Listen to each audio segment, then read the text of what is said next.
The ghost of Diana, Princess of Wales, is a powerful force. Even decades after her tragic death, her presence looms large over the British royal family, a constant reminder of a life cut short and a legacy that refuses to fade. And it's a legacy that apparently some are willing to fight dirty to control. Imagine the scene. Buckingham Palace, June 20th, 2025. The air is thick with expectation, the chandeliers ablaze, reflecting off the polished shoes of diplomats and dignitaries. The occasion? A gala commemorating 40 years since Diana's groundbreaking landmine campaign. A noble cause, a glittering event, and a perfect opportunity for a royal family photo op. But beneath the surface of polite smiles and champagne flutes, a storm is brewing. Catherine, Princess of Wales, stands beside her husband, Prince William, radiating elegance in a sapphire silk gown,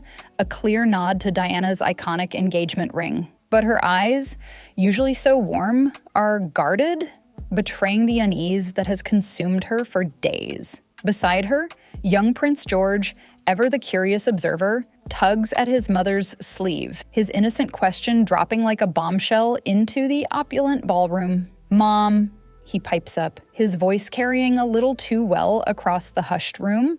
"Why is Laura wearing Grandma's earrings?" Laura Lopes, stepdaughter to Queen Camilla, freezes across the room. The Qatar pearl earrings, glittering innocently on her ears, suddenly feel like burning coals. Catherine's world narrows. The blood rushes in her ears. Those earrings, the ones that vanished from the closely guarded Heron Wing archive just days ago. Diana's earrings. A diplomatic gift, meticulously cataloged, meant to be kept safe until Princess Charlotte's 18th birthday. The room holds its breath, conversations die. All eyes turn to Catherine, then to Laura, and finally, inevitably, to Camilla.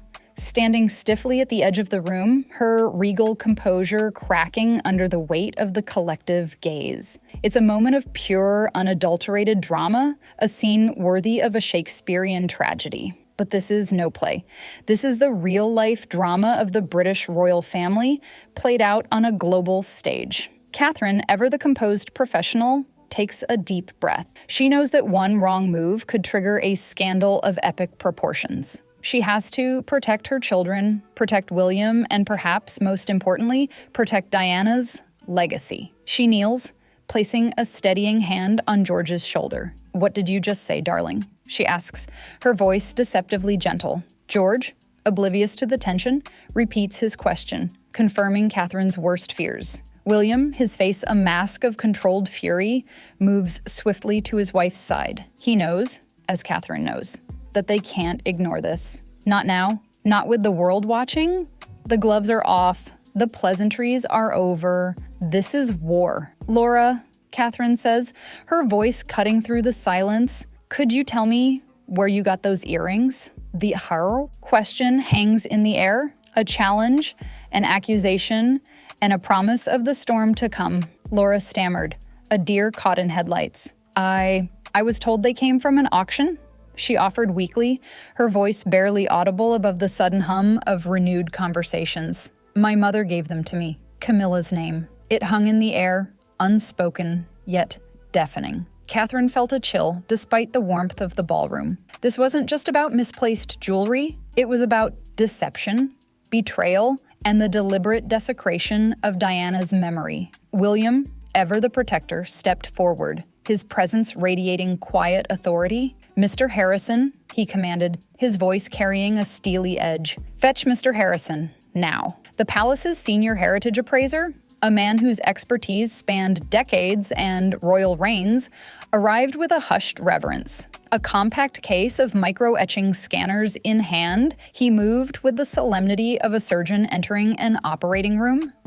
The ballroom transformed into a makeshift courtroom, the glittering chandeliers casting an almost accusatory light. Laura, visibly trembling, reluctantly unclasped the earrings, handing them to Mr. Harrison with a defeated sigh. The silence was palpable, broken only by the whir of the scanner, a sound that seemed to amplify the tension tenfold. Then the verdict. "Match confirmed," Mr. Harrison announced, his voice clear and unwavering. The micro-etched serial code aligns perfectly with the heron wing records. These are unmistakably Princess Diana's earrings. A collective gasp swept through the room. The truth, undeniable and damning, hung heavy in the air. Catherine, her composure unwavering, turned her attention back to Laura. "You mentioned your mother gave them to you," she stated, her voice deceptively calm. "Perhaps you could explain how she acquired them?" Laura's voice quivered, her carefully constructed facade crumbling.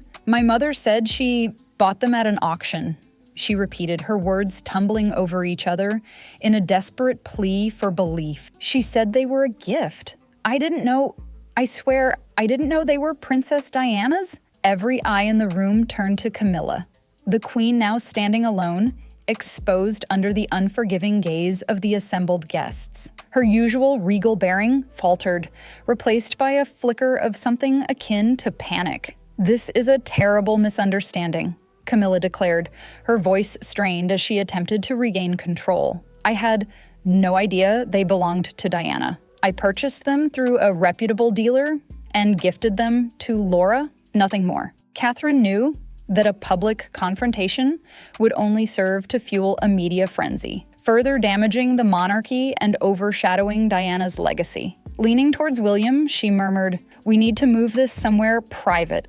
Not here, not in front of everyone." William nodded, his gaze unwavering as he addressed the crowd. "Ladies and gentlemen," he announced, his voice resonating with the authority of a future king, "we apologize for the interruption. The gala will proceed, but this matter must be handled internally. Thank you for your understanding." With practiced grace, the royals began to orchestrate their retreat, leaving behind a ballroom buzzing with speculation and intrigue. Camilla, her carefully crafted image shattered, watched as her stepdaughter slipped away, her face streaked with tears. The queen stood alone, a pariah under the glittering chandeliers, her reign seemingly teetering on the brink. As the heavy doors closed behind them, Catherine exhaled slowly, the weight of the moment pressing heavily on her chest. The stolen earrings had surfaced, but the truth behind their disappearance was far from resolved. Under the glittering facade of Buckingham Palace,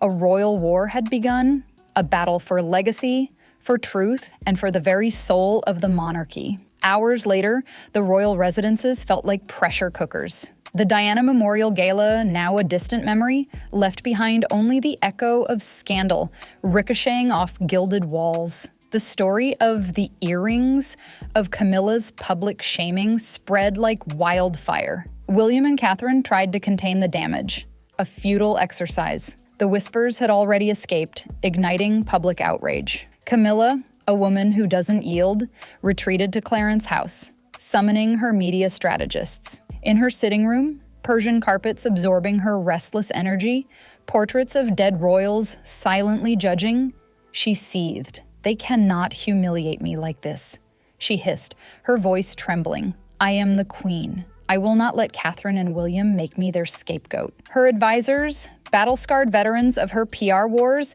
exchanged nervous glances. One, a woman with ice-blonde hair and a razor-sharp mind, spoke first. "Your Majesty, public sentiment is turning. Justice for Diana is trending on X, and Princess Catherine's popularity is soaring. We need to reshape the narrative, and fast." Camilla's jaw tightened. Then a glint of calculation in her eyes. "Then do it," she commanded. "Paint Catherine as obsessive, consumed by Diana's ghost. Make her seem manipulative, playing on public sympathy to exclude me." A pause, a cruel smile playing on her lips. "And float the idea that Diana's estate was never legally secured. Without documents, their accusations are just that, accusations." By dawn, the machine was churning. Tabloids ran headlines dripping with poison. The Daily Mirror, Catherine, obsessed with Diana or undermining the Queen? The Sun speculated on palace tensions. Whispers emerged that Diana's jewels were never formally cataloged, hinting that Catherine was exploiting sentimentality to usurp Camilla's authority. But the strategy backfired, spectacularly. Public sympathy didn't shift to Camilla. It amplified for Catherine, for Diana. Social media exploded with old photos of the late princess wearing the Qatar pearls. Hashtags like Justice for Diana and Protect Diana's Legacy dominating the conversation. Comments poured in. Camilla has no right to Diana's things. Catherine is protecting what matters, Diana's memory. Inside Clarence house, cracks appeared in Camilla's inner circle. Several aides quietly requested transfers to Kensington. A young staffer, shaken after a strategy meeting, resigned, confiding to a colleague, "I can't be part of this. It's not about image anymore. It's about destroying a family." Camilla felt the walls closing in. Late that night, she gathered her advisors again. The air was colder, her authority diminished. Even the loyal avoided her gaze. Finally, a senior strategist, a man with a voice like granite, broke the silence. "Your Majesty," he said carefully, "we can control the press only so far. If the prince and princess uncover stronger evidence,